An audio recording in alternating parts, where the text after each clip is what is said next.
All right, hi everybody. This is our last set of notes for unit number 4, and it directly involves the boat project. So let's get started. All right, so first thing is that the objective. The objective of this is to build a boat, all right, that can create the greatest amount of buoyant force. All right, so I'm going to underline this part right here, the greatest buoyant force that you're going to want to create. And so we did an activity in class where we had to take the clay, right, and we had to shape it to create that buoyant force. Like I said in class, you can always increase the buoyant force of any object. So if it sinks, you can make it float by shaping it. And that's the whole point of this project, is for you to figure out what shape, what design can you create that's going to allow for your boat to have the biggest buoyant force. Okay, now it's not a boat where you're dealing with speed, you're not dealing with movement, you're just trying to create a container basically that can create the biggest buoyant force so it can hold a lot of weight. That's the objectives. And so you and your partner have to figure out and design a boat that's going to allow for that to happen. So remember what you did with that clay and how you shaped it in order for you to create that great buoyant force. Okay? Now, the difference between the car project and this project is that, and even other stuff, is that I'm going to supply every single item for you. Okay? And to do that, I am going to bring myself in. Hello. You can see my beautiful face again. And so what I'm going to do is I'm going to show you all the items that you are going to be allowed to use on this project. Now, the big thing, and I want to highlight this, is, oops, I forgot to float this on top. Okay, is that you only get to choose 5 of the 7 items that I've listed below. All right, so you don't get all 7 of these items. And I'm going to tell you right now, what you choose is going to make a big difference. All right, if you choose the wrong 5 items, no matter what you do, you're not going to do all that well.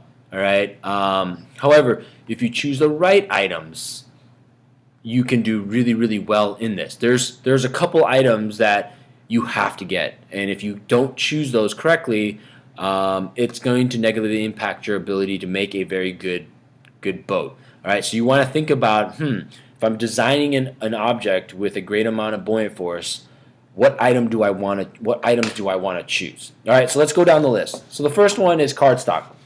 It's basically paper.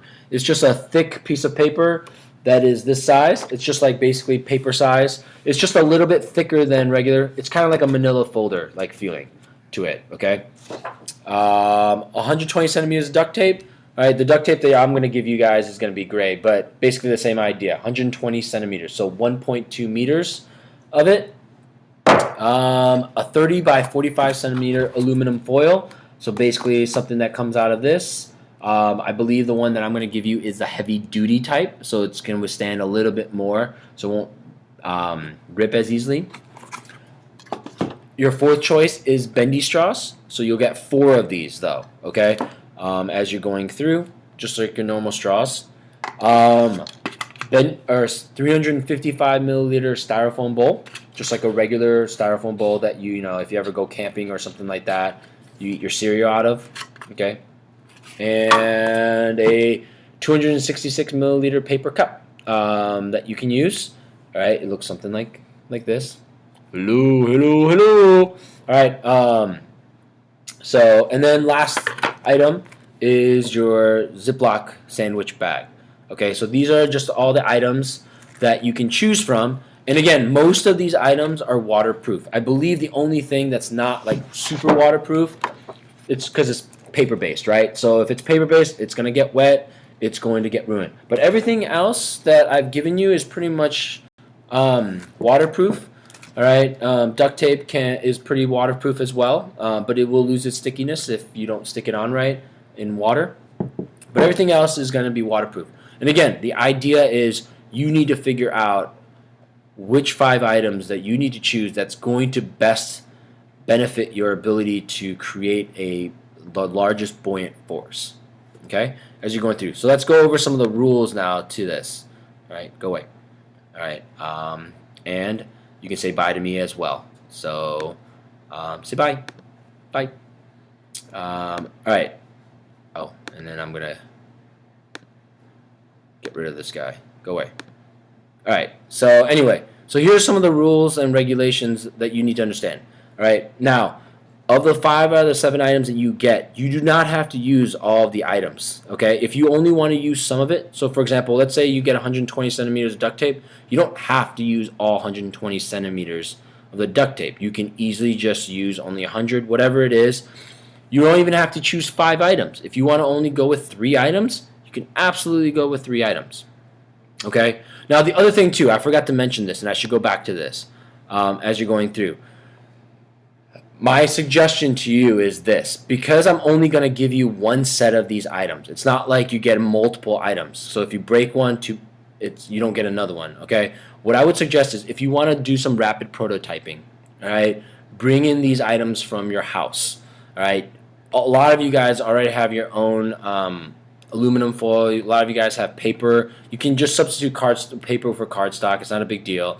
You have a lot of these items at home. Bring them in. If you and your partner want to bring stuff in so that way you can kind of practice with all the items that you have, absolutely. Bring them in and practice. All right. But ultimately, you're going to have to build your boat out of my materials. So whatever materials you bring from home, that's just practice. All right. But I encourage you to bring in these items from home so that way you can practice before you make the real one. Okay? But anyway, second rule, you can cut, okay, and this is a big part because kids always think that they can't do anything. No, you can cut, inflate, tape, fold your materials. You can do whatever you want. So like a lot of the kids say, well, Mr. Rossetti, the Ziploc bag, can I blow into it and make it into basically a big giant bag? Absolutely. You can do any of those things that you want to do. All right, so you can cut everything. You can do all sorts of stuff. Okay, for you sneaky guys, sink water is the only thing that you can use. Okay, I've had kids try to use salt water to kind of make their water more dense. You can't do that. You can only use the water that comes out of the sink when you're testing your boat. The boat is considered sunk when it touches the bottom. In other words, if you make a boat that's really, really, really deep, and it touches the bottom, even though it might be above water, that's still considered sunk. All right, so you got to remember. Now, I do have some large containers. I have that fish tank that I used. So, like, most of you guys probably won't be able to make one that deep. So, like, if you make one that's super, super deep or super, super wide, I have containers that fit that. All right, if the boat flips and the pennies roll out, the boat is also considered sunk as well. All right, so it's really important that when you're putting in the pennies, because you're going to use the pennies as weight to figure out the buoyant force, it's important that you put them in, well.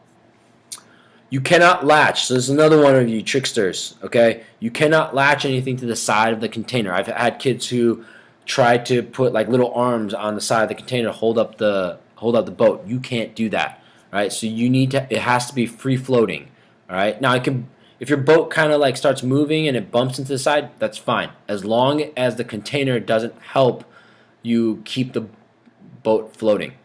All right? And then the last thing is you cannot trade an object once you have taken it. So in other words, once you have selected like your 5 items and you've taken your 5 items, all right? You can't come back to me the next day and say, "Oh, never mind, we changed our mind. We want this one instead," because maybe another group chose something else and you go, "Wait a minute, I like their idea better." No, it doesn't work that way. Okay, once you take it, it's yours. So that's the reason why I said it's really important that you choose the right items, right?